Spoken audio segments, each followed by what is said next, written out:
Buenas compañeros y profesor. Nosotros les vamos a iniciar con el tema encefalopatía de Hashimoto. Mi compañera Ariana Gómez, mi compañero Sebastián Meneses y Nicole Castillo. A continuación, mi compañero Sebastián les comentará un poco sobre el tema. La encefalopatía de Hashimoto es una enfermedad poco frecuente, en una presentación clínica variable. Su fisiopatología aún no está clara. Se asocia a la presencia de anticuerpos antiperoxidasa, pero no tiene un perfil de laboratorio o imagenológico patonómico. Presenta una adecuada respuesta al manejo esteroideo. La encefalopatía de Hashimoto es una patología que fue originalmente descrita por Brain en 1966, quien sospechaba una base autoinmune. Es una rara enfermedad caracterizada por un cuadro de encefalopatía asociada a una variedad de síntomas neuropsiquiátricos con anticuerpos antitiroideos positivos. Ese trastorno debe ser considerado en pacientes que no tengan patología neurológica previa y luego descartar la causa infecciosa. La función tiroidea en la mayoría de los casos es normal y llama la atención la excelente respuesta a corticoides. Por lo inusual de su presentación, es importante el conocimiento de las características asociadas a esta patología para su correcto diagnóstico y óptimo tratamiento, puesto que, dependiendo de la severidad de la presentación, podría llegar a ser mortal. El objetivo de esta revisión es dar alcance del conocimiento actual de los mecanismos fisiopatológicos de esta enfermedad, así como su diagnóstico y manejo, siendo estos conocimientos de vital importancia para el médico especialista.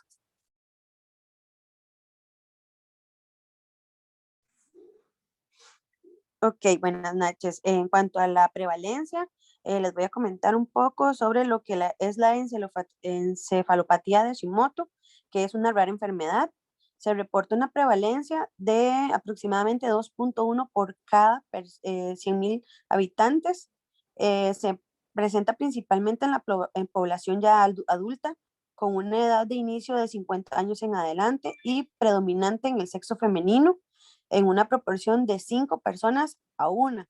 En la población pediátrica existen reportes de presentación desde los 14 meses aproximadamente, aunque la mayor frecuencia se encuentra en la adolescencia con un máximo de edad de unos 14 años.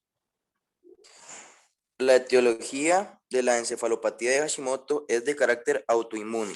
La forma de presentación, como su preponderancia en el sexo femenino, la coexistencia con otras enfermedades autoinmunes hasta en el 30% de los casos, colocan a esta patología dentro del grupo de las enfermedades inmunológicas. Recientemente, debido a su naturaleza autoinmune, algunos autores han creído conveniente renombrarla como encefalopatía asociada a enfermedad tiroidea autoinmune. Ello explicaría mejor su etiología y nos da opción de vincularla con toda la variedad de anticuerpos presentes en la autoinmunidad tiroidea y no solo al estrechamente relacionado con la tiroiditis de Hashimoto. La decisión de conservar el nombre tradicional de encefalopatía de Hashimoto en esta revisión tiene como finalidad de facilitar la búsqueda bibliográfica. En cuanto a la fisiopatología, son dos explicaciones vigentes. La primera, que es la más extendida, plantea que en los anticuerpos antitiroideos, antitiroglobina, antiperoxidasa tiroidea o antirreceptor de TSH iniciarían la cascada fisiopatológica a esta enfermedad. Esto se debería a que existe evidencia de que los anticuerpos anti-TPO se unen a los astrocitos y perturbarían la función del sistema nervioso central. La segunda explicación va en búsqueda de otros anticuerpos, como autoantígenos del endotelio vascular cerebral, relacionados con daño en el tejido neuronal. Se encontró altos títulos de anticuerpos anti-aenolasa común para respuesta a los corticoides. Estos anticuerpos atacarían solo el extremo N ánimo terminal de la A-aenolasa y podrían ser usados como prueba confirmatoria. Otros anticuerpos propuestos serían anticuerpos IgG para una proteína neuronal de 36 kilodaltons. La dimetilarginasa presente en las células vasculares y neuronales tiene estas proteínas aún están en estudio. De manera menos clara, también se ha vinculado a los anticuerpos contra la célula parietal o el factor interseco. Como vemos, existe aún mucha controversia en la etiopatogenia de esta patología. La literatura sugiere dos formas de presentación, una de tipo lítico recurrente con edema cerebral y la reducción del flujo sanguíneo cerebral por lesiones de la microvasculatura que se presenta de manera insidiosa, donde además de la disminución de nivel de conciencia existen alteraciones similares a stroke. Una segunda forma progresiva se expresa como encefalopatía, confusión, psicosis, coma, donde se postula que los anticuerpos antiroideos cruzarían la barrera hematoencefálica produciendo lesión cerebral. Les voy a comentar un poco sobre lo que respecta a las manifestaciones clínicas. Aunque clásicamente la encefalopatía de Hashimoto se define como un síndrome de características neuropsiquiátricas que producen una desconexión del paciente a su entorno, ¿verdad? En diverso grado de severidad e incluso, bueno, dentro de esto se ha comprobado que pueden llegar hasta el coma. El espectro neurológico de manifestaciones es muy amplio y pueden preceder con bastante anticipación a la encefalopatía en sí. Esto podría ser de días a meses. De esta forma, bueno, les vamos a ir comentando las diferentes etapas que se van presentando en cuanto a lo que son manifestaciones. Existe lo que es el periodo preencefalopático. Las manifestaciones neurológicas son diversas, pudiendo disimular cualquier patología del sistema nervioso central. Es una serie estudiada de 13 pacientes aproximadamente, digamos, dentro de los estudios que vimos, que se han hecho, ¿verdad?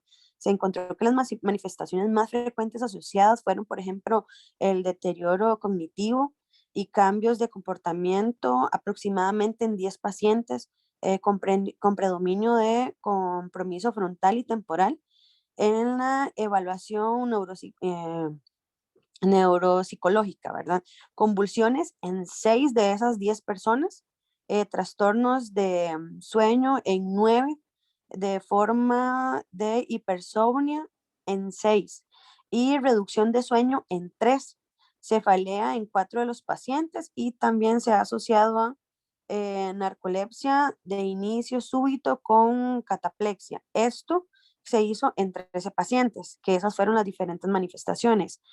También existen casos reportados mucho más complejos, donde la alteración neurológica predominante ha sido de características psiquiátricas como catatonia, alucinaciones auditivas, psicosis, delirio de persecución, cambios en el estado de ánimo, llegando a ser mal diagnosticado como demencia senil o enmascarado como una depresión en el anciano. En otras ocasiones también se ha podido manifestar como los inicios del Alzheimer, ¿verdad? Por la complejidad que hay a la hora de detectar las manifestaciones clínicas. No todos los pacientes presentan este tipo de etapa, ¿verdad? En cuanto a lo que es la encefalopatía propiamente dicha, se presenta una desconexión gradual o abrupta, digamos, con el entorno que se puede presentar de manera aislada o antecedida por el periodo antes mencionado. En ambos casos, la base del diagnóstico es la presencia de anticuerpos antitiroideos elevados y la mejoría casi inmediata luego del inicio de inmunomoduladores. Bueno, además, con fines didácticos, también podemos clasificar a la encefalopatía de Hashimoto como la manifestación del sistema nervioso central, que más predominante en el paciente sea esta presentación en la etapa de preencefalopática o como parte de la encefalopatía. Se presentan también lo que son los disturbios autonómicos como hipotensión, bradicardia e hipotermia. Se relaciona con la afectación hipotalámica y de centros neurovegetativos. En estos casos es importante descartar la afectación del eje hipotálamo, hipófisis y suprarrenal, que estos están conectados.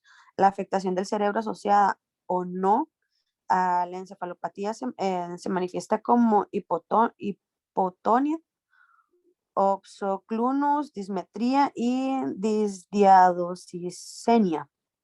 En ambos casos, bueno, la forma de presentación es la manifestación de una vasculitis cerebral de forma generalizada. El tiempo de duración de las manifestaciones clínicas siempre va a ser muy variable. Bueno, esto debido a que en todos los pacientes las manifestaciones son diversas, ¿verdad? Conforme al estudio que se realizó. Se reporta entre 2 días hasta 8 meses. O sea, todo va a depender de las diferentes manifestaciones que tenga. Esto depende del momento también de inicio del tratamiento, aunque la presentación más frecuente es un inicio súbito con una mejoría clínica rápida luego del inicio de los corticoides, que como anteriormente el compañero mencionaba, ¿verdad? Que son muy bien aceptados. La propia alteración de la función tiroidea puede traer confusión al momento del diagnóstico. Esto lo puede, bueno, se puede relacionar con el hipotiroidismo, descompensando, puede presentar complicaciones neurológicas como convulsiones, demencia, psicosis, pero se diferencia de la encefalopatía de Hashimoto en que estas mejoran cuando se reemplaza la tiroxina. Eso ya va a depender del tratamiento, ¿verdad? Entonces, esas son las variables que hay a la hora de la manifestación clínica. Menos frecuente se asocia a estos el hipertiroidismo, haciéndose necesario el diagnóstico diferencial de psicosis sería en este caso tirotoxicosis. En cualquier caso, la sospecha clínica es la que lleva, digamos, el diagnóstico. Algunos desórdenes metabólicos pueden coexistir con la presentación de la encefalopatía, como hiponatremia, hiperglicemia, uremia, entre otros, ¿verdad? Lo que hace más difícil el diagnóstico. Entonces, en todo caso, el diagnóstico diferencial se hace cuando el manejo específico por cada uno de estos disturbios metabólicos no se plasma en una mejoría del estado específicamente del paciente por ser tan complejo.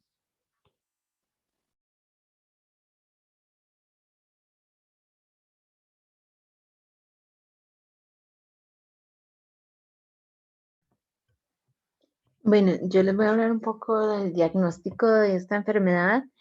El diagnóstico de encefalopatía de Hashimoto se basa en un diagnóstico de exclusión. Se debe primeramente agotar todas las posibilidades de patologías propias del sistema nervioso central, tales como tumorales, infecciosos o autoinmunes, ¿verdad?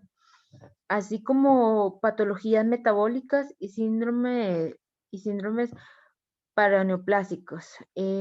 Aunque aún no hay criterios diagnósticos mundialmente aceptados para la encefalopatía de Hashimoto, el diagnóstico se basa en la presencia de manifestaciones clínicas a nivel del sistema nervioso central, como confusión, disminución del estado de conciencia, déficit cognitivo, convulsiones, mioclonus, ataxia y o déficits neurológicos focales, entre otros, con la exclusión de otras causas de encefalopatía.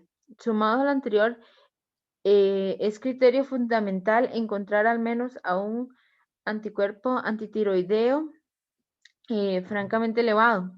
La literatura señala que el anti-TPO tendría que ser mayor de 200 microunidades internacionales por mililitro, o sea, más de 5 veces el valor normal.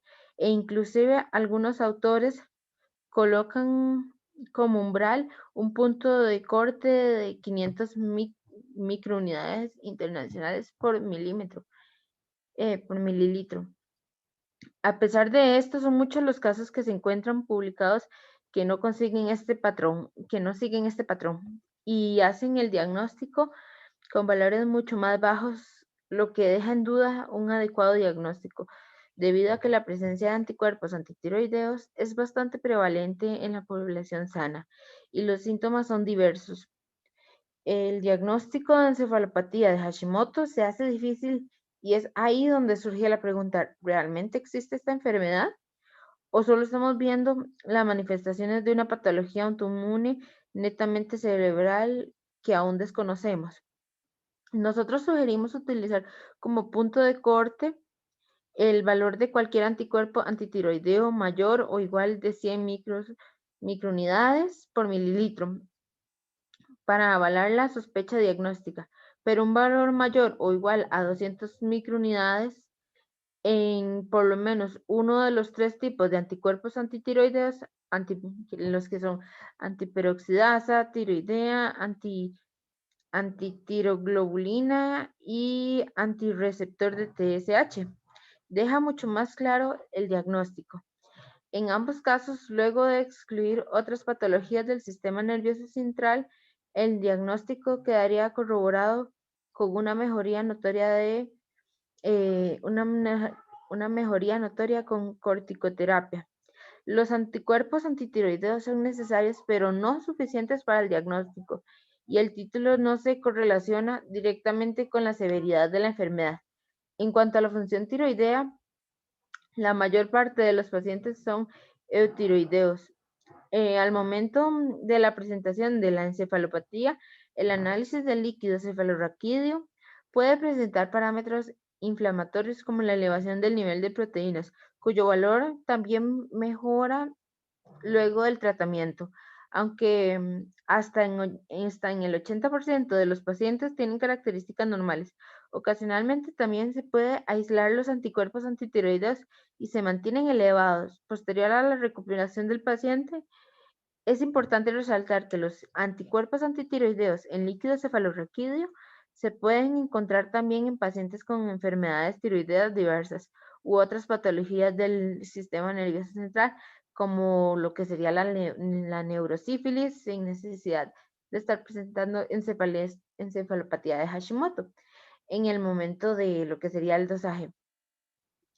El electroencefalograma tiene hallazgos inespecíficos que pueden variar dependiendo de las manifestaciones neurológicas que presente nuestro paciente.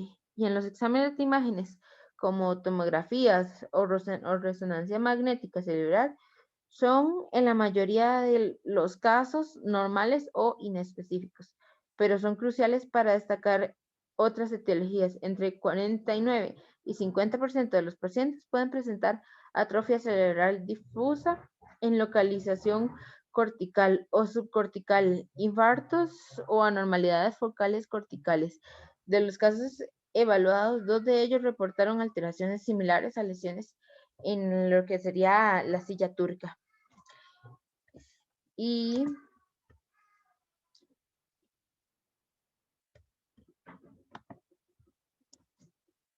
objetivos del tratamiento. El tratamiento de la encefalopatía de Hashimoto tiene 2 objetivos. El primero es controlar el proceso autoinmune de la administración de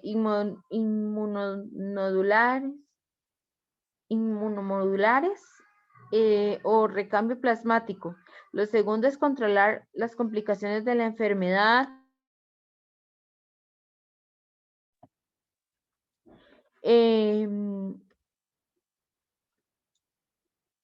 Lo segundo es controlar las complicaciones de la enfermedad. En el caso de convulsiones, agregar antiepilépticos, y en el caso de edema cerebral, usar manitol. Dentro de los inmunomoduladores, la primera línea de tratamiento son los corticoides. El tratamiento se inicia con la administración de, como vemos acá en las imágenes, metilprednisolona endovenosa de 3 a 7 días. En adultos 1 gramo al día y en niños 20 a 30 miligramos por kilogramo al día. Seguido de altas dosis de prednisona oral, como también lo podemos ver acá en la imagen. Esa sería dosis de 1 a 2 miligramos por kilogramo al día, que van a ser descontinuadas lentamente conforme se vea la mejoría de los síntomas. La dosis de mantenimiento puede durar desde meses hasta 1 o 2 años. Otros inmunomoduladores son la inmunoglobulina intravenosa, los anticuerpos monoclonales, como lo que sería la azatioprina y el metotrexate. La inmunoglobulina intravenosa es de utilidad cuando los pacientes tienen una respuesta incompleta a estos esteroides, a los esteroides, o cuando se presentan recaídas al momento de desescalar. En el caso de anticuerpos monoclonales, la dosis sugerida de rituximab es de 1000 miligramos por vía endovenosa al día 1 y 14, y luego una vez cada 6 a 9 meses, dependiendo del recuento de leucocitos. Este medicamento es bien tolerado y produce una remisión sostenida sin necesidad de asociarlo a lo que serían los corticoides.